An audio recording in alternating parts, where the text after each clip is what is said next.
Morning students. Class fifth subject Hindi. आपका आज से सेकंड टर्म स्टार्ट हो रहा है। सेकंड टर्म का जो सिलेबस है उसके अकॉर्डिंग मैं आपको बता रही हूँ। इसमें है हिंदी का सबसे पहला विषय हिंदी।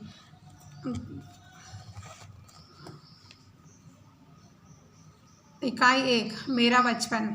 अध्याय पहला है जो है मेरा बचपन। पोरबंदर से पिताजी इसमें मेरा बचपन जो गांधी जी हैं उनके, हमारे राष्ट्रपिता गांधी जी, उनके बचपन की घटनाएं इसमें बताई गई हैं इस चैप्टर में। तो आप लोग इसको ध्यान से इसको पढ़िएगा। पोरबंदर से पिताजी राजस्थान कोर्ट के सदस्य होकर राजकोट गए, तब मेरी उम्र कोई 7 वर्ष की रही होगी। गांधी जी की उम्र उस समय सिर्फ 7 वर्ष रही होगी। मैं राजकोट की पाठशाला में पढ़ने भेजा गया। उस मदरसे के दिन मुझे अच्छी तरह याद है। मास्टरों के नाम धाम भी पोरबंदर मास्टर मतलब टीचर्स के, उनको नाम भी आज भी याद हैं। पोरबंदर की भांति ही वहाँ की पढ़ाई के बारे में भी कुछ विशेष जानने योग्य नहीं है। मेरी गिनती शायद साधारण श्रेणी के विद्यार्थियों में रही होगी। गांव की पाठशाला से कस्बे की पाठशाला में और वहां से हाई स्कूल तक पहुंचने में मेरा 12वां वर्ष बीत गया। मतलब 12 साल के, वो 12 साल उनको बीत गए। तब तक मैंने कभी शिक्षकों को धोखा दिया हो ऐसा याद नहीं है। गांधी जी ने कभी टीचर्स को धोखा दिया हो ऐसा उन्हें याद नहीं है। तब तक कोई दोस्त बनने का स्मरण है। तब तक उनके कोई फ्रेंड्स भी नहीं थे। मैं बहुत ही झेंपू लड़का था। पाठशाला में मुझे बस काम से काम रहता था। घंटा बजते ही, झेंपू मतलब होता है कि किसी से बात नहीं करना, अकेले अकेले रहना, इस तरह टाइप के थे। घंटा बजते ही पहुंच जाना और अपने काम से काम सिर्फ मतलब रखते थे। और पाठशाला बंद होते ही घर भागना शब्द मैं जानबूझकर इस्तेमाल कर रहा हूँ। कारण यह है कि मुझे किसी से बातें करना नहीं रुचता था और कोई मजाक ना उड़ाए यह भी डर रहता था। गांधी जी को जो है मजाक उड़ाए कोई उनका, यह भी अच्छा नहीं लगता था। डर लगा रहता था कि कोई मजाक ना उड़ाए, अगर किसी से बातें की, कुछ गलत कह दिया तो मजाक बन जाएंगे। इसलिए इस वाले पार्ट में जो है उन्होंने भागना शब्द उपयोग में किया है। हाई स्कूल के पहले ही साल की परीक्षा काल की एक घटना उल्लेखनीय है। शिक्षा विभाग के इंस्पेक्टर जाइल्स स्कूल के मुआयने के लिए आए थे। उन्होंने पहले दर्जे के लड़कों को 5 शब्द लिखवाए। मतलब उन्होंने पहले दर्जे की पहली लाइन के जो लड़के हैं उनको 5 शब्द लिखवाए उन्होंने पहले दर्जे के।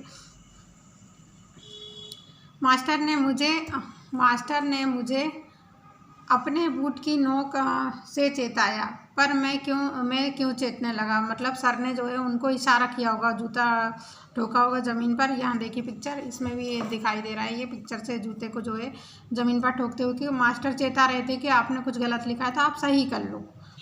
तो लेकिन इन्होंने ध्यान नहीं दिया। मैं यह सोच भी ना सका कि मास्टर मुझे दूसरे लड़के की स्लेट देखकर हिज्जे दुरुस्त कर लेने का इशारा कर रहे हैं। जो श्रुत लेखन हम आपको देते हैं उनको मास्टर उनको इशारा कर रहे हैं कि जो आपने लिखा है 5 शब्द, उनमें से एक शब्द आपका गलत है तो आप सुधारो दूसरे लड़के की स्लेट देखकर। मैंने तो यह मान रखा था कि मास्टर वहाँ इसके लिए तैनात हैं कि हम एक दूसरे की नकल ना कर सकें। सब लड़कों के 5 शब्द सही निकले, अकेला मैं बेवकूफ़ बना। मेरी मूर्खता मास्टर ने मुझे बाद में बतलाई, पर मेरे मन पर उसका कोई असर ना हुआ। मुझे दूसरे लड़कों की नकल करना कभी ना आया। इतने पर भी मास्टर के प्रति मेरा आदर, दूसरे लड़कों ने जो है उनको बताया कि मास्टर ने बताया कि मैं तुम्हें इशारा कर रहा था लेकिन तुमने शब्द सुधारा नहीं। लेकिन उनको नकल करना अच्छा नहीं लगता मास्टर जी को, वो गांधी जी को, इसलिए उन्होंने ऐसा नहीं किया। इतने पर भी मास्टर के प्रति मेरा आदर कभी घटा नहीं। बड़ों के दोष न देखने का गुण मुझ में स्वाभाविक था। मास्टर ने जब नकल का इशारा किया तो ये मास्टर हैं, टीचर होते हुए अगर नकल करवाना थोड़ा सा गलत है ये तो इतना उनके मन में आया विचार कि ये गलत है, तो भी उनके मास्टरों के प्रति, जो टीचर्स के प्रति उनका आदर सम्मान था जो कहते हैं बरकरार था। बड़ों के दोष न देखने का गुण मुझ में स्वाभाविक था। इन मास्टर के अन्य दोष भी मुझे बाद में मालूम हुए, फिर भी उनके प्रति मेरा आदर ज्यों का त्यों बना रहा। मैंने समझ रखा था कि बड़ों की आज्ञा का पालन करना चाहिए, जो वे कहें वह करना चाहिए।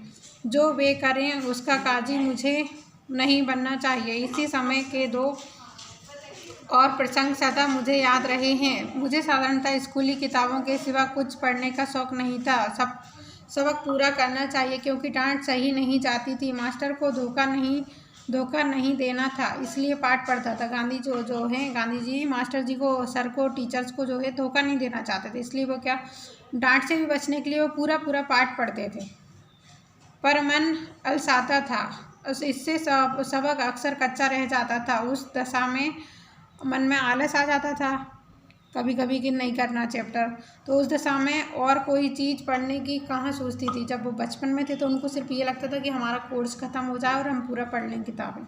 पर पिताजी की खरीदी हुई एक किताब पर मेरी नज़र पड़ी। उनके पिताजी उनके लिए एक किताब लाए होंगे, तो उस पर गांधी जी की नज़र गई। वह थी श्रवण भक्ति नाटक, श्रवण पितृभक्ति नाटक। जो किताब का नाम है श्रवण पितृभक्ति। इसमें श्रवण की अपने पिता के प्रति भक्ति का जो नाटक था वह इस किताब में लिखा हुआ था। उसे पढ़ने की इच्छा हुई और मैं उसे बड़े चाव से पढ़ता गया। उन दिनों काट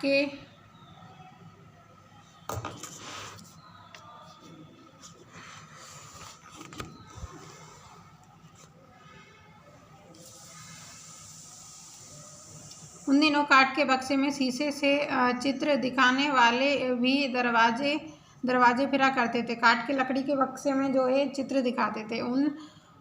उनसे मैंने श्रवण के अपने माता पिता को कांवर में बैठाकर यात्रा के लिए ले जाने का उनमें चित्र भी देखा। जो छोटा सा बॉक्स रहता लकड़ी का, उसमें ना चित्र रहते थे, तो वहाँ एक छेद से उनको देखना था। तो उन्होंने देखा कि श्रवण कैसे कांवर में अपने माता पिता को यात्रा के लिए ले जा रहे हैं, यह चित्र उन्होंने देखा। दोनों चीज़ों का मुझ पर गहरा असर पड़ा। मुझे भी श्रवण के समान होना चाहिए, यह भाव मन में उठने लगा। श्रवण की मृत्यु पर उसके माता पिता का विलाप आज भी याद है। इस ललित छंद को मैंने बजाना भी सीख लिया। मुझे बाजा सीखने का शौक़ था और पिताजी ने एक बाजा भी दिला दिया। जो छंद था कि विलाप का, जो उनका श्रवण पितृभक्ति का छंद, कुछ लाइनें उन्होंने सीख ली और उस पर है ना उन्होंने छंद पे जो है बाजा बजाना भी सीख लिया। और पिताजी ने उनके एक बाजा भी दिला दिया कि अच्छा बजा रहे थे, इसको बाजा दिला दो। इस बीच कोई नाटक कंपनी आई, मुझे उसका नाटक देखने की इजाज़त मिली। उसमें हरिश्चंद्र की कथा थी। यह नाटक देखने से मेरी तृप्ति न होती थी। उसे बार बार देखने को जी चाहता था, पर बार बार कौन जाने देता। किंतु मन में इस नाटक को सैकड़ों बार दोहराया। गांधी जी जो है हरिश्चंद्र नाटक का, राजा हरिश्चंद्र का नाटक देखने के लिए गए। एक बार देखा तो उन्हें ऐसा लगा कि इसे बार बार देखना चाहिए, लेकिन बार बार तो पिताजी ले जाना नहीं चाहते, कौन ले जाता उनको, इसलिए उन्होंने अपने मन में जो है उसकी छवि दोहराई बार बार। और हरिश्चंद्र के सपने आया करते थे। हरिश्चंद्र जैसे सत्यवादी सब क्यों नहीं हो जाते, यह धुन रहती। हरिश्चंद्र पर जैसी विपत्तियां पड़ी थीं, वैसी विपत्तियों को भोगना और सत्य का पालन करना ही वास्तविक सत्य है। मैंने तो मान लिया था कि नाटक में लिखी विपदाएं हरिश्चंद्र पर अवश्य पड़ी होंगी।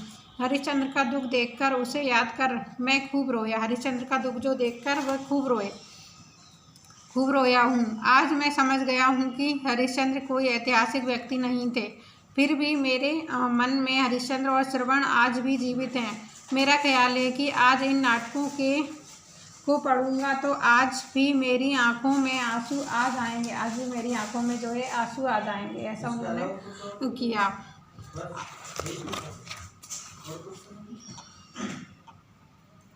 बहुविकल्पी प्रश्न का गांधी जी थे। गांधी जी कैसे थे? झेंपू, निडर, असंकोची। तो गांधी जी निडर थे। गांधी जी मास्टर को धोखा देना चाहते थे क्या? अब इसमें पहला हाँ, नहीं, ज़रूर। तो इसमें ऑप्शन लगाइए नहीं। श्रवण कुमार अपने माता पिता को ले गए थे। कहाँ पर ले गए थे श्रवण कुमार अपने माता को? बस में। किससे ले गए थे? बस में, कार में या कांवर में? तो श्रवण कुमार अपने माता पिता को कांवर में ले गए थे।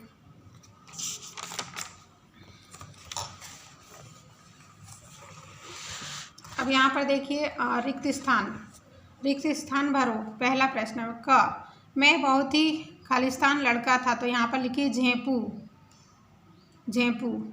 ख, मैंने समझ रखा था कि खालिस्तान की आज्ञा का पालन करना, तो इसमें लिखिए आप बड़ों की आज्ञा का पालन करना चाहिए। ग मुझे भी खालिस्तान के समान होना चाहिए, यह भाव में उठने लगा। उनके मन में भाव उठने लगा। तो मुझे भी श्रवण इसमें लिखिएगा श्रवण के समान होना चाहिए, यह भाव मन में उठने लगा। घ खालिस्तान जैसे सत्यवादी सब क्यों नहीं हो जाते। तो हरिश्चंद्र जैसे, राजा हरिश्चंद्र जैसे सत्यवादी सब क्यों नहीं हो जाते, बहुत सत्यवादी थे राजा हरिश्चंद्र।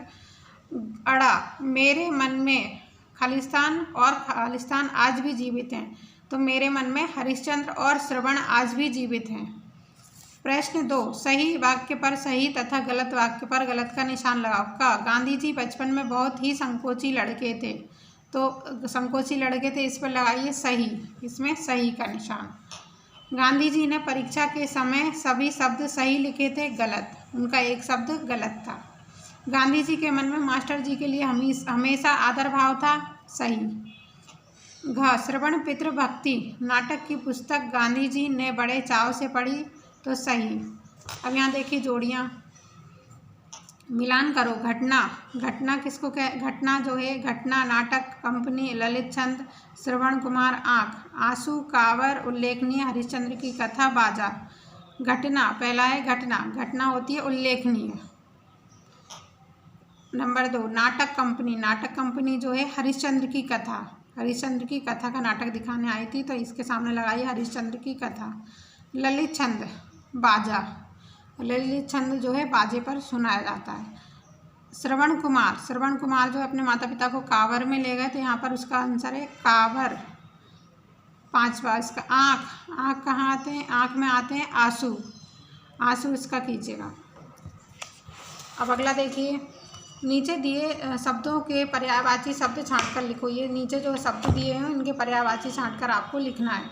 यहाँ पर देखिए पहला है विद्यार्थी, शिष्य और छात्र, इसमें लिखिए पहले में शिष्य और दूसरे में छात्र।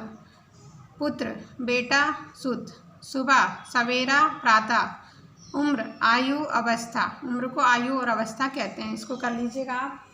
अब यहाँ पर देखिए प्रश्न उत्तर, बचपन में देखे नाटकों का गांधी जी पर क्या प्रभाव पड़ा।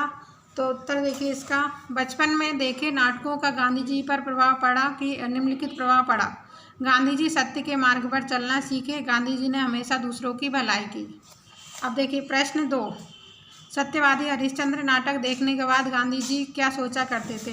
तो सत्यवादी हरिश्चंद्र नाटक देखने के बाद गांधी जी सोचा करते थे कि हरिश्चंद्र जैसे सत्यवादी सब क्यों नहीं हो जाते। यह धुन रहती थी कि हरिश्चंद्र पर जैसी विपत्तियां पड़ी थीं वैसी विपत्तियों को भोगना और सत्य का पालन करना ही वास्तविक सत्य है। अब देखिए प्रश्न ग, गांधी जी को राष्ट्रपिता क्यों कहा जाता है। तो उत्तर, गांधी जी को राष्ट्रपिता इसलिए कहा जाता है क्योंकि उन्होंने अपना सारा जीवन हमें आज़ादी दिलाने के लिए ब्रिटिश शासन के खिलाफ लड़ाई लड़ने में बिता दिया। उन्होंने सारा जीवन जो है ब्रिटिश शासन के खिलाफ लड़ाई लड़ने में बिता दिया। आज़ादी के लिए उन्होंने अहिंसा और सत्याग्रह आंदोलन जैसे हथियार की मदद की। अब देखिए प्रश्न गांधी जी के पिता, प्रश्न घ, गांधी जी के पिता कहाँ काम करते थे। तो गांधी जी के पिता पोरबंदर रियासत में प्रधानमंत्री